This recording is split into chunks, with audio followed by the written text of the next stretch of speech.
Hello students, मैं हूं doctor Manoj Pahuja, आपका मेडिकल एंट्री टेस्ट इंस्ट्रक्टर। आइए आज का क्वेश्चन क्रैक कर लेते हैं। In an atom, two electrons revolve around the nucleus in circular orbits of radii r and 4r. The ratio of the time taken by them to complete one revolution is। दिमाग हिलाने वाला question है, दिमाग को झंझोड़ने वाला question है। ख्याल कीजिएगा, ऐसे सवालों को आपने हमेशा एमडीकैट के पेपर में सबसे आखिर में सॉल्व करना है। ध्यान दीजिएगा, एक इम्पॉर्टेंट टिप दे रहा हूं आपको। अगर आपने एमडीकैट में सीट हासिल करनी है, अच्छा स्कोर करना है, तो ऐसे सवालों को हमेशा आखिर में सॉल्व करें। पहले वो सवाल सॉल्व करें जो आपको आते हैं। आपका टाइम ज़ाया नहीं होना चाहिए, टाइम मैनेजमेंट सीखें। सबसे पहले आप बायोलॉजी अटेम्प्ट करेंगे। बायोलॉजी आपको ज़्यादा आती है, एक्यूरेट आप आंसर्स उसमें सेलेक्ट करते हैं, कम वक्त में आप ज़्यादा सवाल कर लेते हैं, आपका माइंड मेंटली रिलैक्स हो जाएगा। लेकिन अगर आपने पहले केमिस्ट्री को या पहले फिजिक्स को शुरू किया और सामने मुश्किल सवाल आ गए, ऐसे सवाल आ गए, तो आप परेशान हो जाएंगे, आपका नर्वस ब्रेकडाउन हो जाएगा और उसके बाद आपको कुछ भी समझ में नहीं आएगा। इवन के आसान सवाल भी आपको समझ में नहीं आएंगे। इसलिए इन छोटी छोटी बातों पे ध्यान दिया करें। ये बातें किताबों में नहीं लिखी होती, गौर से सुना करें। पहले बायोलॉजी, उसके आसान सवाल, बाद में उसके मुश्किल सवाल। उसके बाद आप केमिस्ट्री के सेक्शन को पकड़ लें। केमिस्ट्री में जो आसान थ्योरेटिकल क्वेश्चन है उनको पहले करते जाएं। जो सवाल आपको मुश्किल लग रहा है उसको आउटलाइन में मार्क कर दें कि मैंने ये लास्ट में करना है। लास्ट में उन्हीं क्वेश्चंस को देखें जो आपने आउटलाइन में कहीं पर मार्क किए हों, ताकि आपका टाइम ज़ाया ना हो। इस छोटी सी टिप से आप बहुत बड़ा स्कोर कर सकते हैं, याद रखिएगा, इंपॉर्टेंट बात है। अब क्वेश्चन को हम क्रैक कर लेते हैं। सबसे पहले समझते हैं कि बात क्या बताई गई है। एक एटम है जिसमें दो इलेक्ट्रॉन्स अलग अलग ऑर्बिट्स में रोटेट कर रहे हैं। एक इलेक्ट्रॉन रोटेट कर रहा है ऐसे ऑर्बिट में जिसका रेडियस है r, और दूसरा इलेक्ट्रॉन रोटेट कर रहा है ऐसे ऑर्बिट में जिसका रेडियस है 4r। पहले वाले से 4 गुना ज़्यादा रेडियस है। इस इंफॉर्मेशन की बुनियाद पे आपने दोनों इलेक्ट्रॉन्स के टाइम पीरियड को कैलकुलेट करना है। चेक कर लेते हैं डायग्राम की मदद से कि आखिर हमसे क्वेश्चन में डिमांड किस चीज़ की गई है। सेंटर में है न्यूक्लियस, इसके आसपास दो ऑर्बिट्स दिखाए गए हैं। पहले ऑर्बिट का रेडियस है r, दूसरे ऑर्बिट का रेडियस है 4r। आप चेक कर सकते हैं कि जो पहला ऑर्बिट है उसका रेडियस कम है, जिसकी वजह से जो साइज है ऑर्बिट का वो छोटा सा है। अब छोटे साइज वाले ऑर्बिट में इलेक्ट्रॉन जल्दी से अपनी रेवोल्यूशन कंप्लीट कर लेगा, मतलब टाइम पीरियड होगा कम मुद्दत में ही, कम वक्त में ही इलेक्ट्रॉन अपनी रेवोल्यूशन कंप्लीट कर लेगा। कीप इन माइंड, जब रेडियस कम है ऑर्बिट का तो कम वक्त लगेगा इलेक्ट्रॉन को अपनी एक रेवोल्यूशन पूरी करने में। लेकिन जो दूसरा ऑर्बिट है वो पहले ऑर्बिट के मुकाबले में 4 गुना बड़ा है। उसका रेडियस 4 गुना ज़्यादा है, मतलब उसका साइज 4 गुना बड़ा है। साइज बढ़ने की वजह से इलेक्ट्रॉन को ज़्यादा टाइम लगेगा उस ऑर्बिट के अराउंड एक चक्कर लगाने में। टाइम पीरियड बढ़ जाता है रेडियस के बढ़ने से। कीप इन माइंड, अगर रेडियस कम तो इसका मतलब टाइम पीरियड कम, अगर रेडियस ज़्यादा तो इसका मतलब टाइम ज़्यादा लगेगा इलेक्ट्रॉन को अपनी एक रेवोल्यूशन कंप्लीट करने में। लेकिन ये तो बात हुई थ्योरेटिकल, हमें आना है कैलकुलेशन की तरफ। क्वेश्चन की डिमांड ये है कि हमने इलेक्ट्रॉन्स के टाइम पीरियड का रेशियो कैलकुलेट करना है, तो हमें कोई मैथमेटिकल रिलेशनशिप चाहिए between radius and time period. Unfortunately जो बोहर का एटॉमिक मॉडल है वो किसी भी लेवल पे कोई ऐसा रिलेशनशिप नहीं बताता जिसमें रेडियस और टाइम पीरियड साथ में मौजूद हो। तो हमें यहाँ पे अपनाना पड़ेगा जुगाड़ की पॉलिसी को। अगर हम कामयाब होना चाहते हैं तो यहाँ पे कोई जुगाड़ खेलना पड़ेगा ताकि हम इस क्वेश्चन को क्रैक कर सकें। तो आते हैं जुगाड़ की तरफ। चेक कीजिएगा, जो इन्फॉर्मेशन क्वेश्चन में दी गई थी वो यहाँ पे नोट कर ली गई है। R1 is equal to R, R2 is equal to 4R। इसके अलावा कोई भी और डाटा नहीं था क्वेश्चन में। 2 relations you must remember.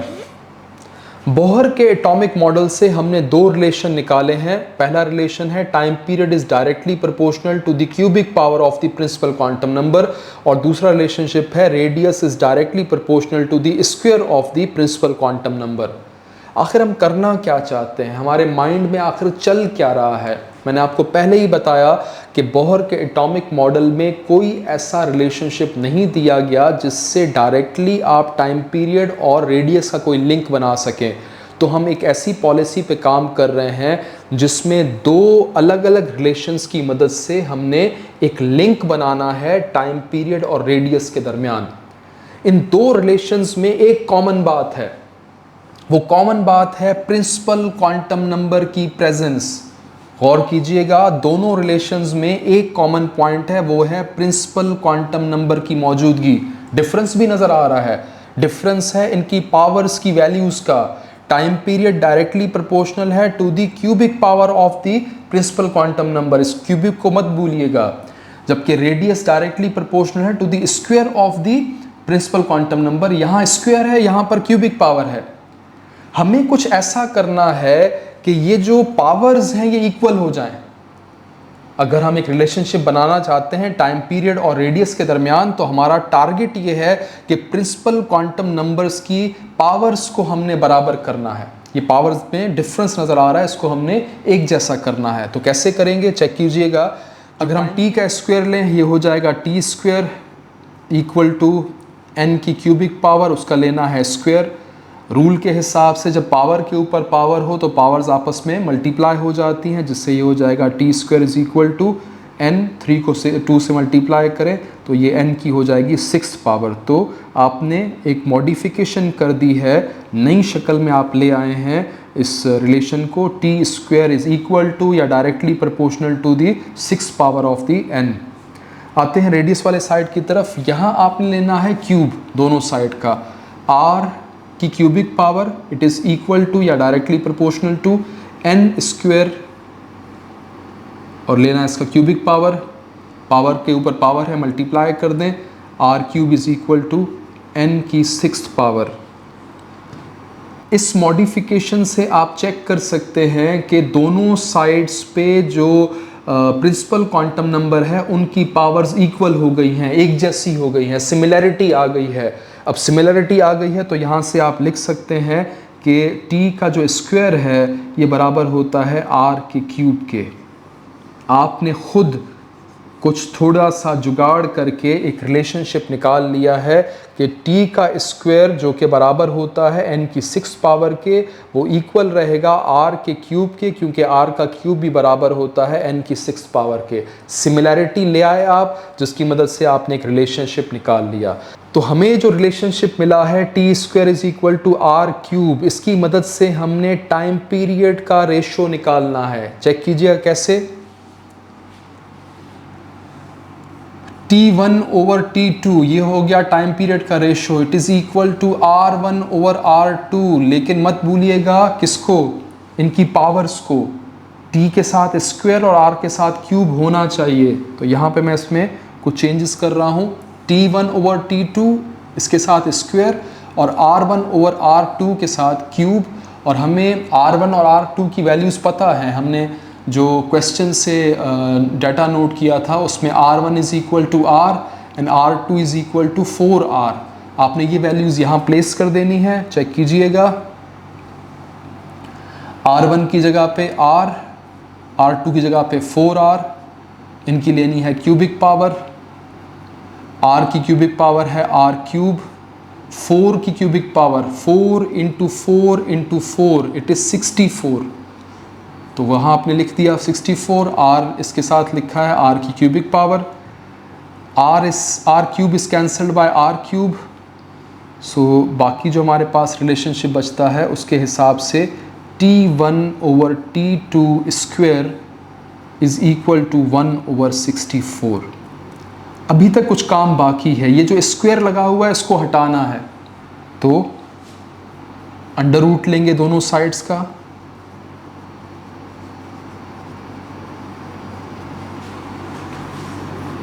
T1 over T2 इसके साथ स्क्वायर था, it is equal to under root 1 over 64। जहाँ स्क्वायर लिखा है वो स्क्वायर कैंसिल हो जाएगा अंडर रूट से, और दूसरे साइड पे 1/64 है। अगर हमने 1/64 के अंडर रूट को विदाउट कैलकुलेटर सॉल्व करना है तो याद रखिएगा ऐसा नंबर हमने ढूंढना है जो आपस में ही मल्टीप्लाई होके 64 दे दे। तो ऐसा नंबर है 8, 1/8 इंटू 8 64। 8 इंटू 8 को आप ऐसे भी लिख सकते हैं 8 स्क्वायर। जब 8 स्क्वायर आ गया तो स्क्वायर कैंसिल हो जाएगा अंडर रूट से, हमारे पास हमारा आंसर आ गया है T1/T2 इज इक्वल टू 1/8, या इसको आप लिख सकते हैं रेशो की शक्ल में 1/8। तो कोई ऐसा ऑप्शन जिसमें 1/8 लिखा हो वो हमने चेक करना है। आए अपने ऑप्शंस की तरफ।